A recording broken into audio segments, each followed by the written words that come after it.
are listening to Peil and Back, Season 2. New episodes for 2024 every Thursday. And make sure you subscribe. We're up on Spotify, YouTube, Castbox, and Google Play, where you can get all our podcasts, including our monthly men's and women's football magazine shows, which are Vanishing Foam Monthly and Back of the Net. And we'll soon have a Irish men's football show up just before the next international break in the men's game. So a bit of news there with John O'Shea coming in. And as well as that, we'll also maybe have a bit of rugby as well to talk about. So plenty going on. All about the women's football here, all about the Irish women's football. So two friendlies. Probably overall seems to be a bit disappointing atmosphere. We'll talk a bit about upcoming President's Cup. We also have Scott Gaynor, who former Wexford FC assistant coach, still involved in Wexford FC, and the deputy principal of a secondary school in Wexford, and they have a great initiative partnered up with the senior women's side down there. So a great initiative there to talk about. First, though, we're gonna start with the friendlies. We have Emma Duffy up to 42 with us. Emma, haven't had you on, I think, since the start of last season. So a good bit's happened, safe to say, and there was a small matter of a World Cup in the middle of last year. Yeah, a few bits and pieces happened all right, Kieran. It feels like a lifetime ago now, but yeah, World Cup last summer. Went to Australia myself. It was an incredible experience covering the team. And then, yeah, it's been all go ever since. Obviously, managerial change, Nations League, 100% record there. Eileen Gleeson being named permanent manager just before Christmas. Having done everything to nearly distance herself from the role through the Nations League. And then obviously this window to start off 2024, like you say, 0-0 draw away to Italy on Friday, which I thought was very positive and quite impressive. But then a 2-0 defeat to Wales at Tallaght Stadium, albeit in front of a record crowd. But I think it was a disappointing night overall. And I suppose that just shows where this team is at now, where we are so disappointed with results like that, particularly coming into European Championship qualifiers. But you'd hope it's just a bump in the road. Yeah, what's interesting there is there would have been a time where if Ireland were playing Wales in Tallaght, no one would even take notice of the result and be like, isn't it great we got 3,000 people there at the match? Now we had a record crowd, which is great, and it's great that people showed up who had tickets, because that's been an issue in the past. But it does show that we can kind of say that was a bad performance by Irish standards, but it's an unusually bad one as well. That's not the norm, and I guess that's what made it disappointing. You mentioned there Italy. It was overall, I mean, the Italy game more positive, probably better second half again. The Welsh game, pretty abysmal first half, I think it's fair to say. Second half came into the game a bit more, started creating a bit. There were some positives, but overall, does this window have much of an effect going forward? I mean, we're missing a few players. They're two friendlies. Do you think this is going to have much of an effect on the qualifiers? And if anything, for me, it's never nice to lose game. We did say last week it's probably more about the performances than anything else. But at the same time, if you're going to be disappointing, do it in the two friendlies and not in the actual qualifiers. Yeah, I suppose you'd hope it doesn't really impact things going forward. I don't think it will. But there's no getting away from how disappointing that performance was against Wales, particularly the first half. Like, it just, I don't know, they looked so off colour, so just such uncharacteristic mistakes. Just couldn't keep the ball, and then were completely shell shocked by the Welsh goals. Like, they were 2-0 up with 22 minutes on the clock. Could have been 4 or 5. And they could have scored before, but twice, or I think maybe twice before they actually did score in the 7th minute. And Ireland just looked completely out of sorts. But like you said, there are lots of things to take into consideration. There were a lot of injuries. I suppose that the absence of Denise O'Sullivan can't be underestimated. She really is a beating heart of this Irish team. And I think this window really did highlight just how important she is. Not just what she does on the pitch, on and off the ball, but just her leadership as well. Like, that was, I think, lacking in the Welsh game, like someone just grabbing it by the scruff of the neck. But hopefully O'Sullivan will be back for the qualifiers and, back leading the charge. It seems to be just a minor knee setback. But then she wasn't the only one. Sinead Farrelly as well on return to play protocols.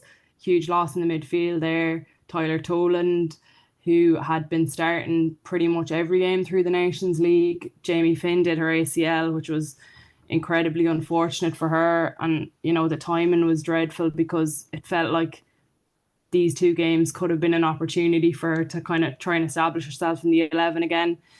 But just as luck would have it, like cruel fate for her, and I just wish her all the best for the recovery. And really looking forward to seeing her back in the green shirt and overcoming another really horrible setback.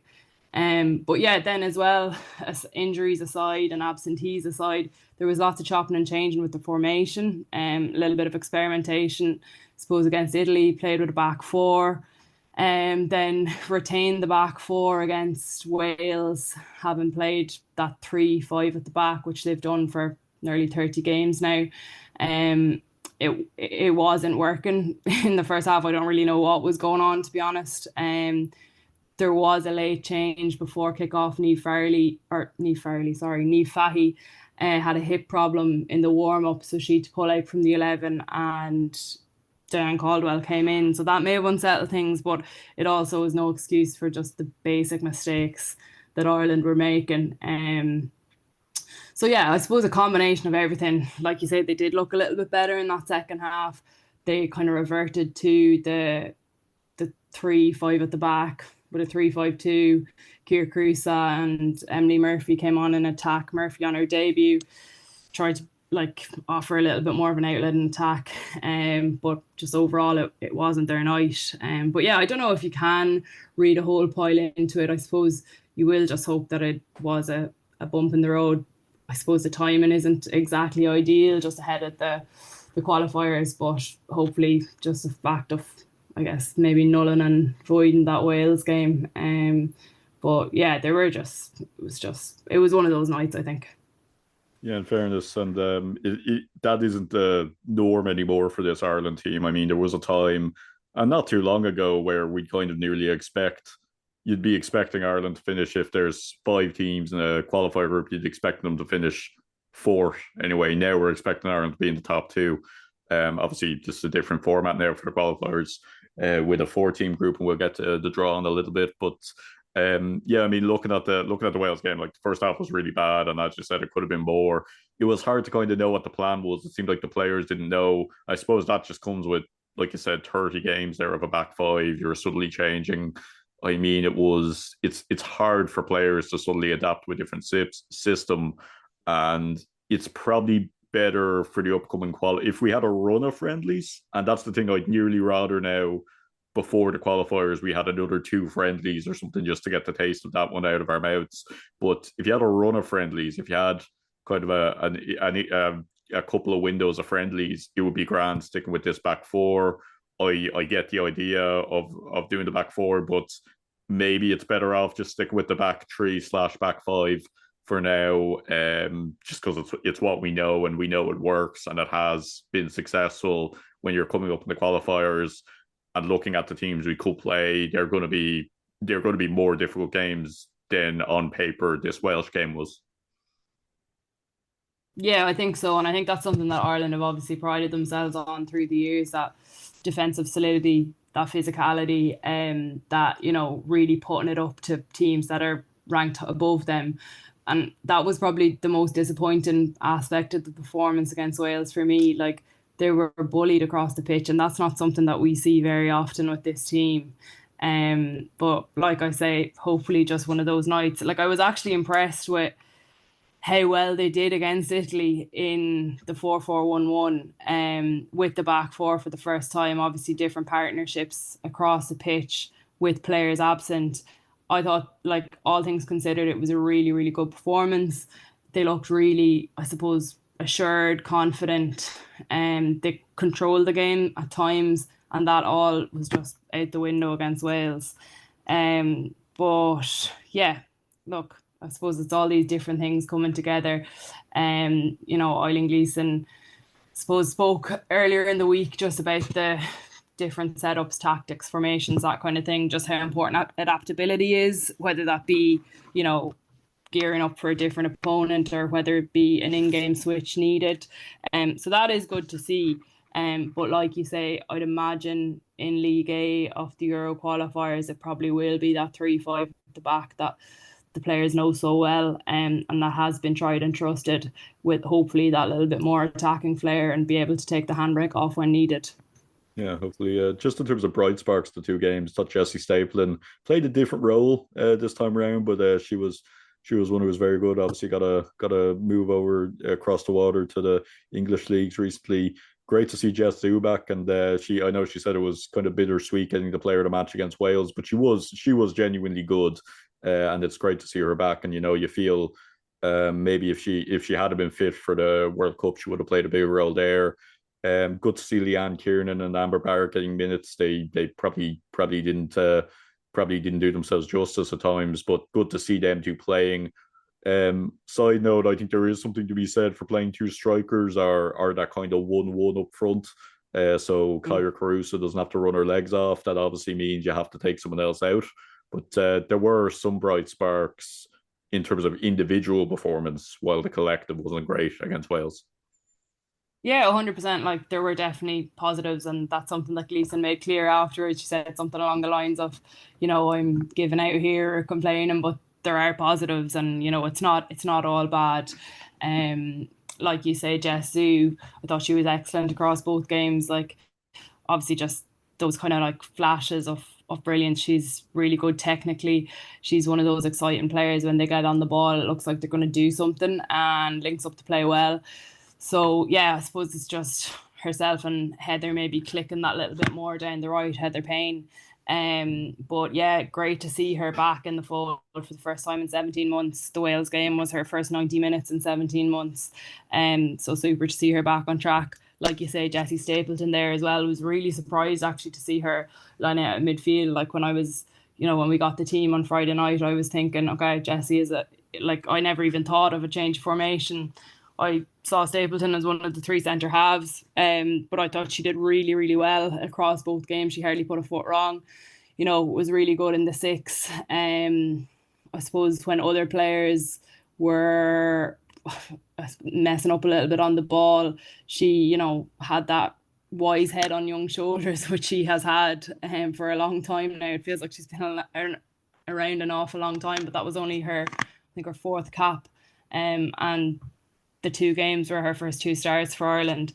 But yeah, it looked really, really good. A calming influence and plays the ball around really well.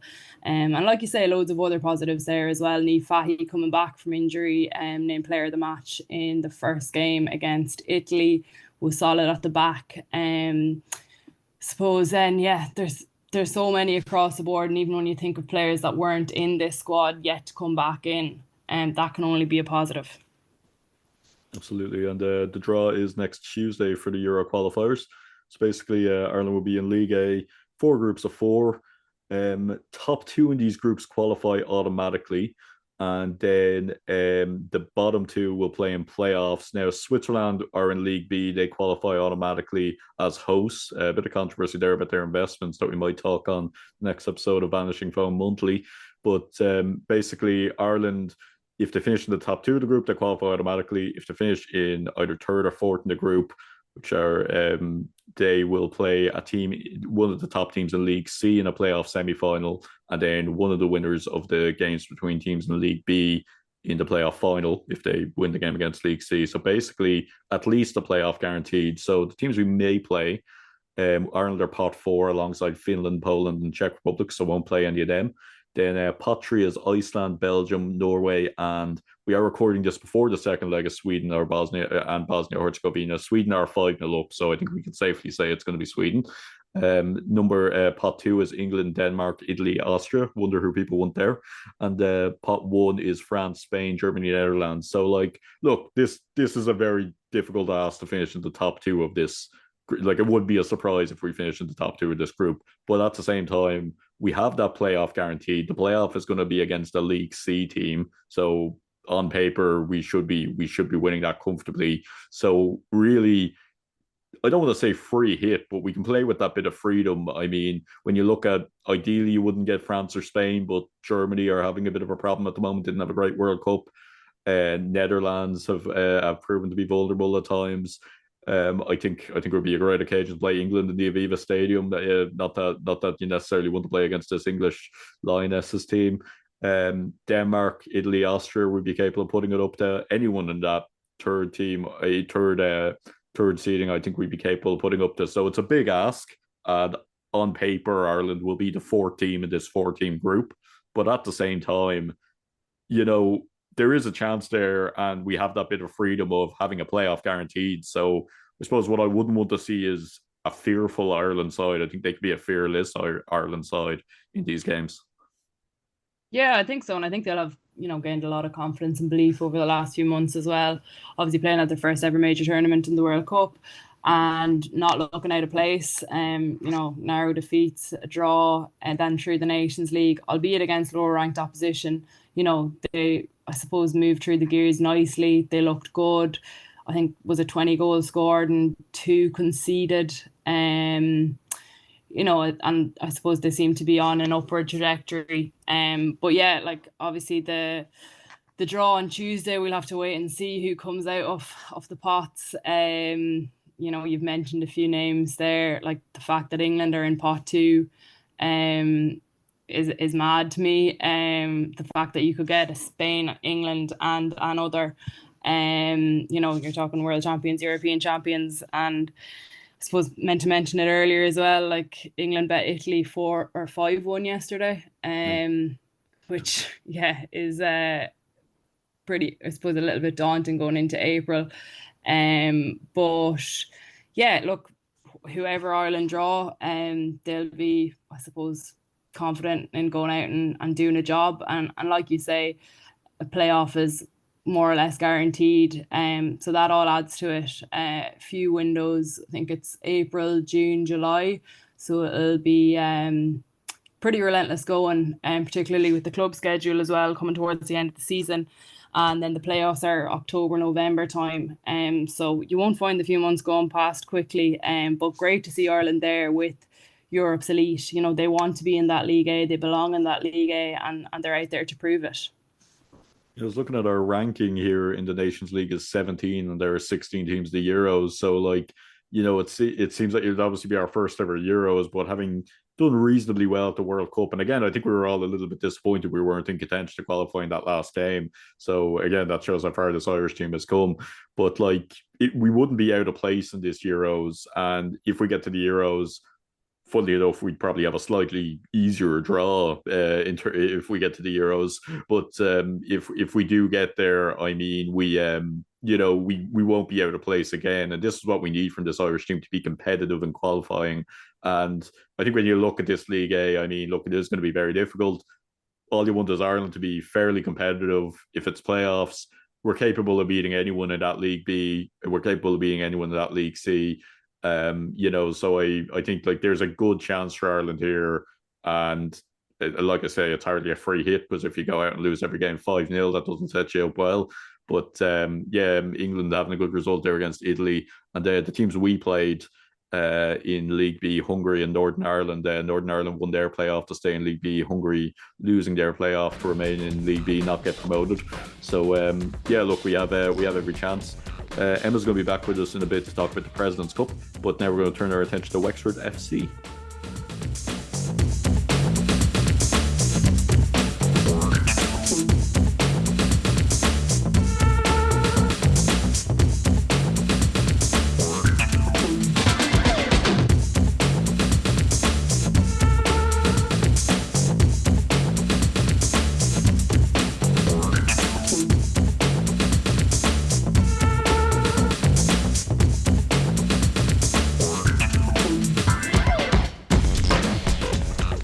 You're listening to Peil and Back, weekly League of Ireland Women's Premier Division podcast. We have Scott Gaynor, who's involved in Wexford FC and is the Deputy Principal of Presentation Secondary School, Wexford.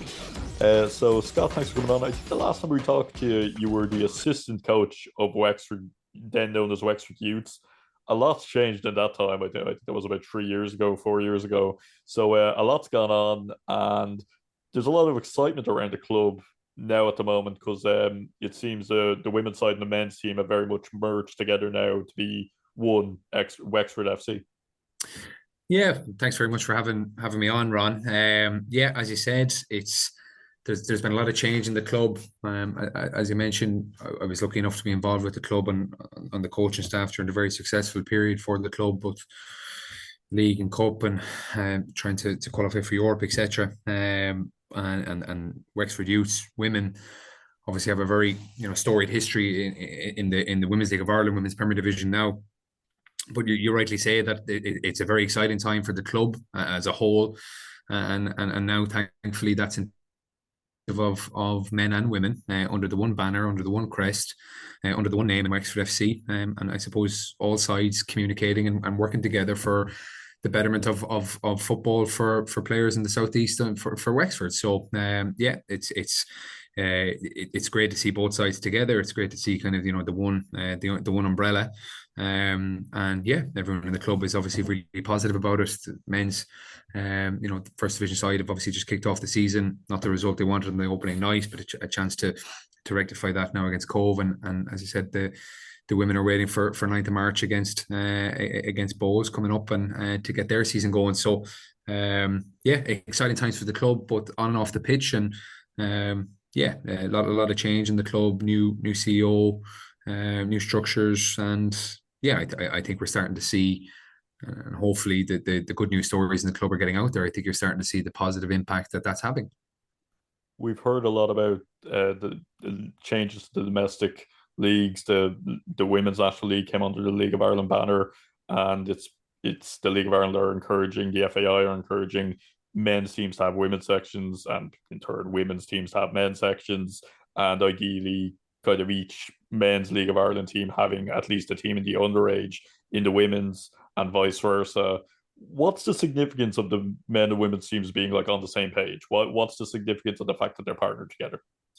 I think, look, from an identity point of view, I think we're obviously trying to promote the message of your county, your club, one club, two teams, and I think, look, I mean, there's phenomenal expertise on both sides of the club now in a range of different areas, and I think that can only be a benefit for the players in our care. That the knowledge and the bank of experience that we have on both sides of the camp are communicating that with each other. That you see it in every other pathway that both sides of the room would converse and speak and discuss and share best practice.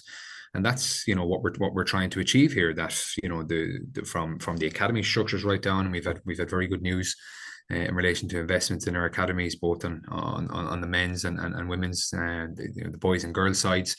But ultimately, that all funnels up towards our two senior teams, and we want two senior teams, competitive in their respective leagues in the country. And I suppose we believe as a club that sharing, collaborating, working together is the way forward and the sustainable way forward for the club to achieve its goals. And as I said, it's my background is obviously in on the women's side of the club, formerly Wexford Youth, as you mentioned, now Wexford FC. So obviously, the women's team have had a huge amount of success since the league's inception, and the men have had some really good times too, and some fantastic players coming through. Yeah, promotion to the Premier Division and so on. So they've had success apart. Can you imagine what we can do working together? And that's the model. Definitely a stronger together approach, and yeah, all funneling towards the one goal for the betterment of Wexford football at all levels in the county. Yeah. And we mentioned there you're the principal of a secondary school in Wexford. Presentation, secondary school Wexford. There's a new initiative now involving, we're going to focus on the women's side of things, involving kind of underage players and underage structures. Can you tell us a bit about that? Yeah, and again, don't give me a promotion. My principal won't be too impressed. Sorry, you're the deputy principal of, I'm sure there's lots of apologies to the actual principal. there's lots of staff that wouldn't be happy either with that. So don't and students. So don't give me that title. But as you do rightly say, yeah, there's I suppose look at there's been a number of positive news stories coming out of the club, and for me, obviously with a couple of different hats on, this is I'm really excited about this one, and I think it's a game changer for the club. I think as an association, the FAI obviously released their football pathways plan last week. And a key pillar of that is their education focus and the education pathways that they have for players. And they're really encouraging clubs, and the model is to encourage clubs to really have a designated and an appointed school for players in the area to not just provide a player development plan, but to balance that with the best of an education program. And I think we've hit the sweet spot with this collaboration between Wexford FC, Presentation Wexford, with obviously the support of the FAI and other partners. But because we from with my footballing background, I can stand over a football course and so on. Of course, I can. I see the benefit from a deputy principal's background and standing over the course. I can really stand over this, because I think we're offering the best of both worlds. I think you're combining the best of, as I said, the athletic development with their academic attainment and their overall well-being, which is obviously huge in our schools now. I suppose what we're trying to do is to give them a proper pathway and a platform to, yes, improve as players, but also to, hone their education, match the kind of department standards there in relation to transition your courses, and really genuinely combine the balance between the academia and their football, and not just in relation to the football. We're not just, I suppose, educating these players and students on the pitch. It's the off the pitch stuff still linked to the business of football, and it's the classroom work in relation to football that I'm interested in as well, in terms of, we're going to be rolling out modules in relation to injury prevention, football finance, marketing. On the girls' side, we're going to be looking at menstruation in sport. I think, we're all familiar with, sadly, with the the large number and the disproportionate number in the studies that is going into, ACL injuries in female sport. And, that's something that I know the students in my school are obviously very passionate about, and want to learn more. And we're going to explore, I suppose, all these different areas. And look, I think it's good. We have the flexibility to do that year one, and we have a plan, we have a structure, but we also have enough of a base, and I suppose we're adaptable enough and flexible enough and have the right people on board that, if we think there's something that's going to add value, look, we've time to get that into the plan and review it and plan it properly. So it's exciting, but it's like I said, I know from the FAI's point of view and the League of Ireland department's point of view, we're the first in the country. We won't be the last. And this is a model that's been encouraged to roll out right across Ireland. So let's see. We've obviously gone first, and hopefully others will follow. And I think that's only going to be for the benefit of the game for everybody. Just looking over all the players who've come through, but Wexford and the Women's National League, now League of Ireland Women's Premier Division. I mean, this league does produce a lot of talent. We've seen a lot of players currently representing the senior international side. We see a lot of players in the league who have been capped, who are currently in and out of squads. We see a lot of players who are in the squad now who've come through the league. So, it seems like we've no problem generating quality anyway. It's just making sure, like you said, kind of ensuring they get an education for one thing, because unfortunately, you mentioned injuries. We don't know how long a career is going to be. But as well, just kind of looking after the people there as well, because they are still young. I mean, and sometimes we forget, whether it's men or women's football, sometimes we forget that behind the player there is very much a person there. So it seems like a really important initiative in that sense. Yeah, exactly. And look, at again, I'm kind of my grounding is in the women's game, on the women's side of the game, and like you very rightly point out, I mean, we all kind of are familiar with I suppose loosely familiar with the stats and so on of in inverted commas making it, and as a professional footballer, and what does that look like in the women's game at the minute. And but again, we it's okay. You want to give them the platform for an elite pathway to to play, hopefully, and to go play for Ireland, go through the National League, etc. Go and do that. But we need to give these players a proper grounding, a proper education. Like you rightly say, there's some fantastic young talent within the country, and you're looking at it in obviously in Eileen Gleeson's squad at the minute. There's some fantastic young talent that have just left, and there's been a batch of players that have just gone across the water and exploring obviously their options there, and the best of luck to them. Some smashing kids who've come through a system where in this country at the minute, it's their first introduction to an international team is with the FAI schools under 15, and then they go in on the FAI under 16 team, 17s, 19s, and so on. So it's trying to balance both of that and give them a tangible kind of experience that they're yes, they're getting their player development, but you're giving these players and students skills that they can bring with them for the rest of their lives, during and after their careers. Yeah, and that's a really important thing.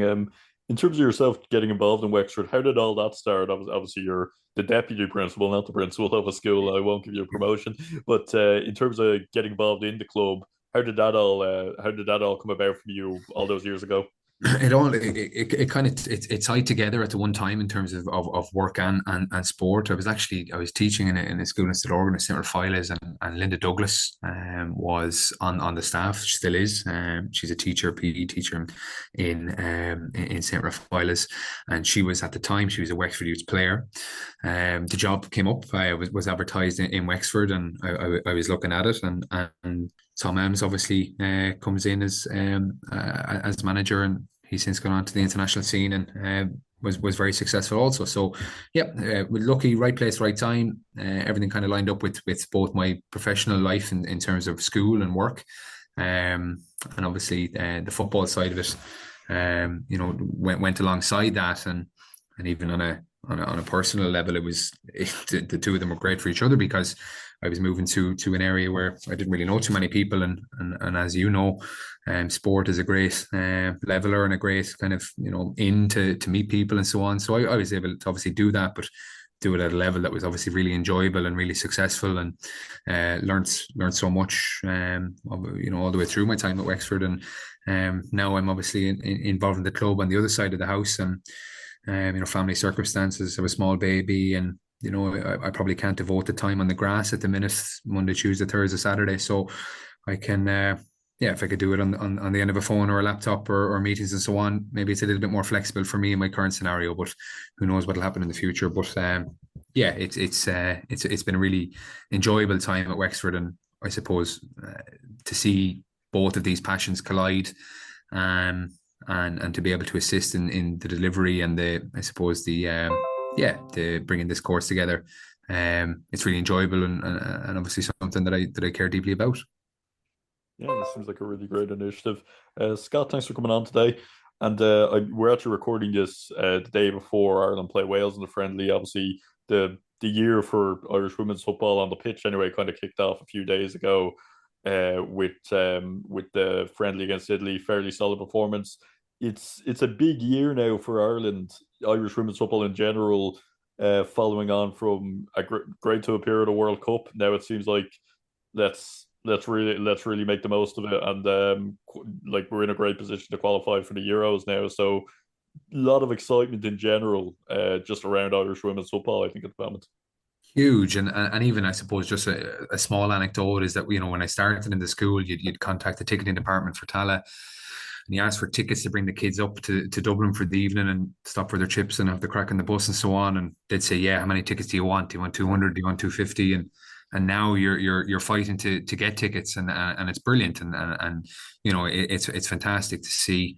The women's national team, going from strength to strength, how big an inspiration they are to, I've 16, 17-year-old players in my school going to this game, and the thoughts of potentially seeing one of these players, never mind meeting them after and so on, or getting a photograph is huge, and we've students walking about 3 inches taller around the school in anticipation of that, never mind after eventually doing it. So yeah, look, it's an exciting time for women's football globally. It's I think it's proportionately higher in terms of exciting time for women's football in this country. There's a lot of good people involved. There's a lot of good pathways in place. Obviously, the pathway that's been announced in Mark Canham, needs to be supported, and I think there's a lot of good in that, and hopefully it gets the buy-in of the football community in this country that we can really kick on and see, proper results and tangible outcomes for it. And obviously the Irish senior women's team is part of that, and looking forward to seeing how they go, and obviously supporting them on what you say is a very exciting year, and what hopefully will be a very successful year. Yeah, we mightn't get another goal quite as good as Katie McCabe's against Canada in the World Cup. I need to ask, in terms of the school and the team in general, the day after Amber Barrett's winner against Scotland, Ireland qualify for the World Cup, what was the atmosphere like? Yeah, like brilliant. And you see, it's great to see. So, like when we started in the school, as I said, like we bring the kids over to different matches, and I think our first match was in a Manchester City game, men. And the year after was like, yeah, can we go to Manchester City again? But can we go to a women's game? And obviously, look, this course has been going, and been promoted online, and it's been brilliant, and so many people, again, like yourself, taking time to talk about it and show interest in it. But I saw one comment, and I have to smile. It was a comment that it was obviously a parent of a boy, and said, what are the boys getting out of this? This is all about the girls. I said, for once, I said, what a fantastic problem to have, and what a fantastic commentary that we've come so far in such a short space. So, look, from my point of view, from the girls' school, obviously, and the women's side of the club, that put a smile on my face to see that girls in this country, and particularly now in this initiative, girls in the southeast of this country are getting a real platform, to go and show the talent that they have. Yeah, absolutely. And it's a great initiative. Scott, thanks very much for coming on. Hope you enjoyed the game tomorrow. We'll be talking about the game a little bit later on in the podcast. Obviously, we're recording just before this, but all the best for the season as well with Wexford FC and with the new underage initiative. Thanks, Ron. Really appreciate it. Thank you. And remember, you can get all our podcasts on Spotify, YouTube, Castbox, and Google Podcasts. And make sure you're subscribed to never miss an episode.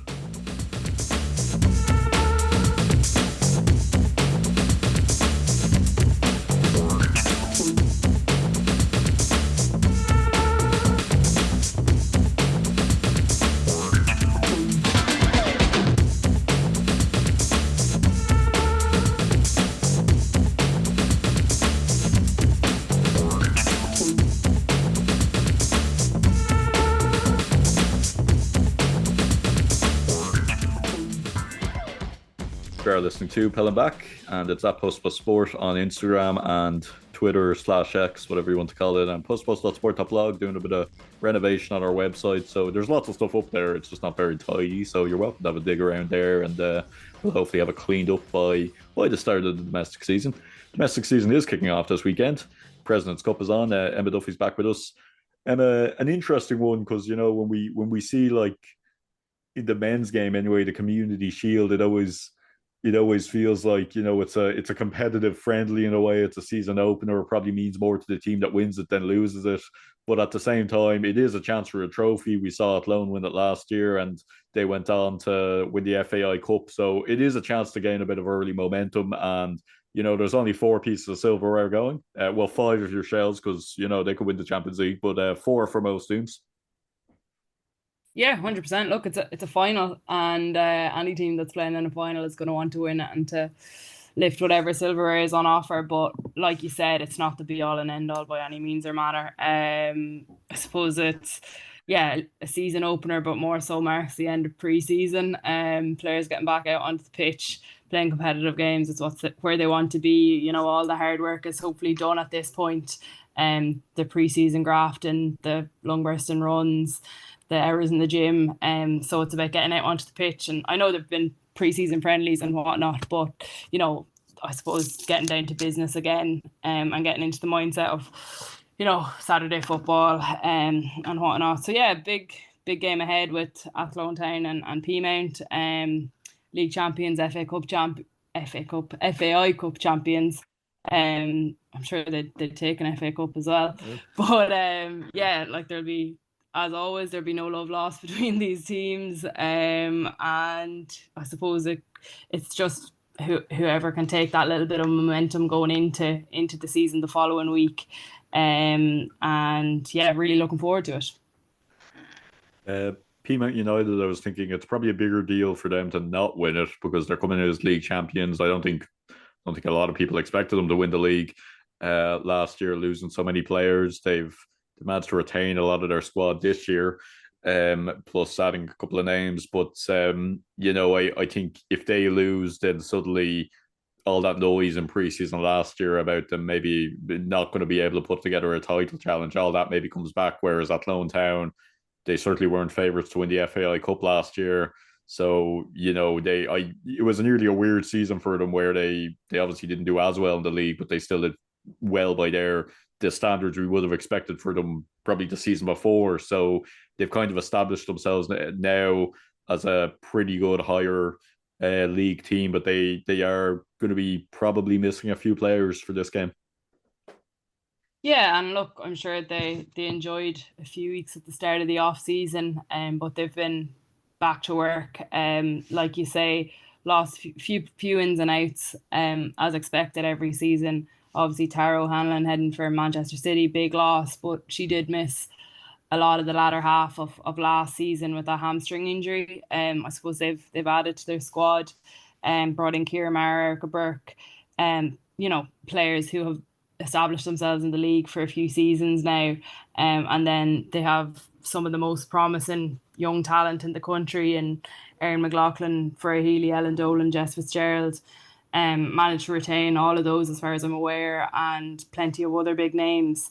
So yeah, I suppose they'll be looking forward to this one, to getting off the mark, but I don't think they'll read into it too much either.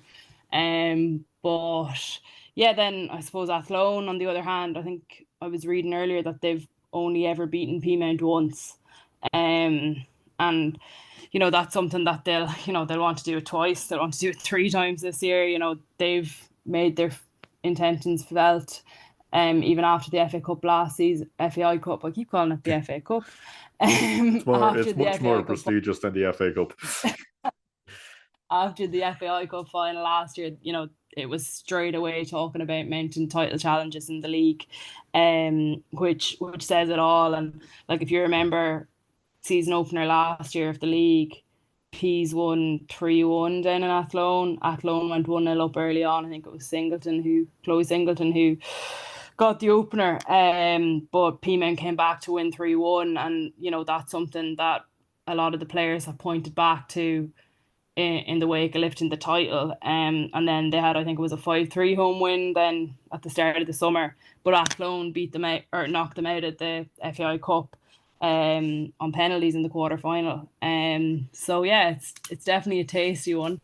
And looking forward to seeing how it goes. I'm aware, I think Athlone have a few injury concerns which could, I suppose, impact the game an awful lot on Saturday. And I was just reading a preview on their website before coming on. I think Maddie Gibson is an injury concern, Chloe Singleton as well, Janaea Robertson, Kira Glacken. So we're not sure who's going to be available there. They obviously lost Dana Sheriff in the off season too, but they've also bolstered their squad. So looking forward to seeing, I suppose, new faces across both teams, and to seeing what kind of shape they're in on Saturday. Yeah, Maureen Devaney, another big outgoing as well, gone to follow Tommy Hewitt to Sligo. But Kieran Kilduff is doing a good job at Athlone Town. James Callahan is doing a good job at Peamount United. So it's two good managers up against each other in one a very established team, one team that's kind of newer on the scene. So it'll be an interesting one. Just looking around the league obviously kicks off the following weekend. Courtney McGuire, another ACL injury. So Shelburne going to be without her now for the season. So yeah, it's not great to hear about ACL injuries, but it's not an ideal time to lose a player 2 weeks out as well, because it's a bit late to kind of do anything about it. Yeah, exactly, and a goalkeeper as well. A key player on the team. So yeah, best wishes to Courtney, and hopefully we'll see her back sooner rather than later. Obviously, no more than Jamie Finn, as we mentioned earlier on. Tough road ahead, but no doubt she'll be back stronger. And I suppose Shells in particular have made a few real statement signings in the off season. So they'll certainly be ones to watch. I suppose Jess Garrigan back there, Roman McLaughlin coming in, Mia Dodd as well. So and obviously under the new management of Owen Weirin, it would have hurt them to finish up trophyless last season. So they'll be looking to bounce back and to get back to, I suppose, winning ways across the board this year. You would have got decent money on both Galway United and Athlone Town getting more trophies than Shamrock Rovers and Shelburne combined last season, I think. Yeah, absolutely. And like that, it's great to see because it has gotten even more competitive over the last few seasons. Obviously there was a lot of noise around Rovers coming into the season, and look, obviously it was a first year back, lots of new players gelling, and they made a pretty fast start, and they were right in the running up until the latter stages, and no doubt they will be coming back all guns blazing this year. And obviously Garrigan is a loss there, but then you've, Anya O'Gorman, Steph Roach, Leo Leary, all these big names in Irish women's football, and really impressive youngsters coming through. So they'll be hoping to power on this year. And then, Galway were good last year, finished up All Ireland Cup champions, but had some really impressive results in the league. And I suppose are always a little bit under the radar, and you're kind of always hoping for that massive breakthrough. And they'll be confident in doing something special this year, I would imagine, as well. And, even just looking around the league, Wexford will be disappointed with their season last year. Now it's about bouncing back. I suppose fully fit Ellen Malloy for the season. The likes of Kylie Murphy, Avian Clancy, big names in the league there, new management as well. So yeah, it's all exciting going into it. Really can't wait for it to start again. Yeah, it's going to be great. And the All Ireland Cup draw was made on Thursday, just a few hours after we put the last week's podcast up. Galway United will look to retain their trophy. They're in a group with Glentoran, Sligo, and Athlone. Group C is Crusaders, Treaty, DLR Waves, Shamrock Rovers. So a bit similar to Group last year. Wexford, Cliftonville, Cork City, Shelburne in Group B, and Group A is Linfield, Bohemians, Peamount United, and Lisburn. So yeah, probably no harm that there's an extra team going through as well. Gives a bit more of a chance for the likes of my team, DLR Waves, to find their way out of the group. But no harm having that quarterfinals. We were talking a bit last season throughout the year. Would it be good to have a third competition if the All Ireland Cup it doesn't come back? We weren't sure if it was going to. So would it be good to bring back a League Cup or a Shield. But it's probably no harm because it just lets players use their squad a little bit, and do that bit of rotation because players do make a lot of big commitments, and if players aren't getting game time, we're obviously going to see people fall out of the game or leave the league. But looking at we don't know when that second tier is going to come in. It was touted for 2025. That's obviously a bit unrealistic at this stage, but it's I like the initiative of having a third competition and having that extra round with the quarterfinals just to provide those extra games for at least four teams anyway. Yeah, absolutely. Like that. More games the better. Obviously, last season it was a bit of a tricky one because the World Cup was around the same time, and it was, what was it, an 8 week break off the top of my head, 8 or 9 weeks. It was a long time without league action. So the All Ireland competition was, a great boost in that sense. And to give other players in the squad, who mightn't be in the 11, or I suppose, the first few subs, to give them a little bit more football during the summer too. So yeah, it's definitely positive. And looking forward to it this summer. I obviously was fairly out of the loop last year, being down in Australia, and tunnel vision towards the international team for most of the summer. But it did seem like a good competition, and it definitely did propel Galway towards the latter stages of the league.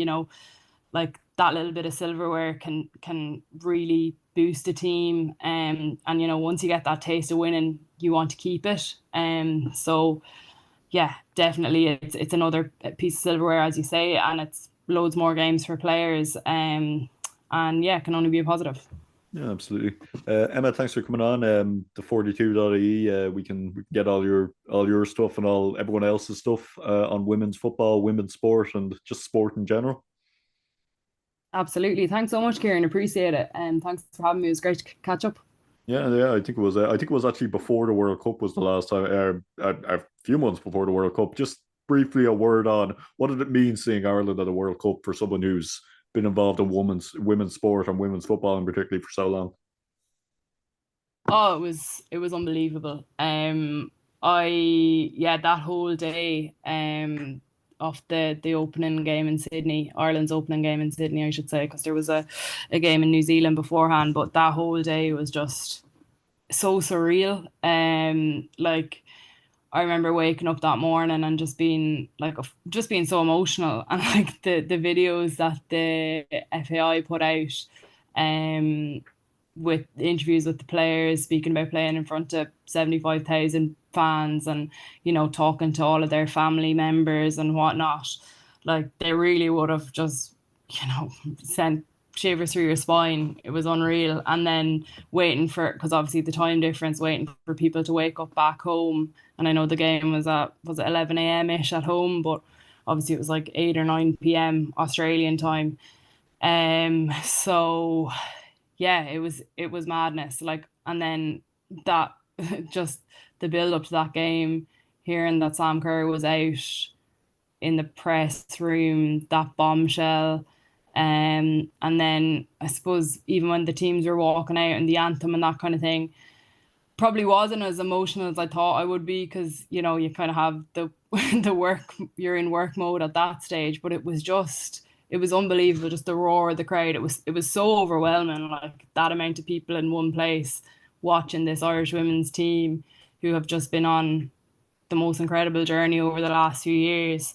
And then obviously in Perth, a little bit of a smaller stadium. I think it was 20,000 fans. Pretty much all of them were Irish. Like and in the pouring rain, and the anthem, like that was so so special. And the roar after the anthem, and then obviously that goal, that Olympic goal from Katie McCabe, like that's something that I will never ever forget as long as I live. Just yeah, it was mad. It's mad to kind of revisit it a few months on, because it's obviously something you don't think about as often. Like you're home, and then shit, next thing it was the Aviva game, and that was another piece of history. Like it just feels like this team are creating history every time they play in early. Obviously the record crowd in Tala, over 8,000 fans there for the Wales game, and like capacity up to over 10,000. So hopefully they can consistently fill Tala and have more and more big days in the Aviva over the next few months and years. And I'm just really excited to see where they can go. Yeah, absolutely. I think that's very well said. Thanks for coming on, Emma, and thank you for listening to Peil and Back. We'll be back next Thursday, every Thursday of the season. It's Post Bus Sport on YouTube, Spotify, Google Podcasts, and Castbox. So make sure you subscribe to never miss an episode. You can get our magazine shows on world men's and women's football, and our upcoming Ireland men's football podcast. And as well, postbus.sport.blog. We'll have our new website up soon, and at Postbus Sport on Instagram and Twitter. So make sure you follow us there. Thanks very much for listening, and enjoy the football.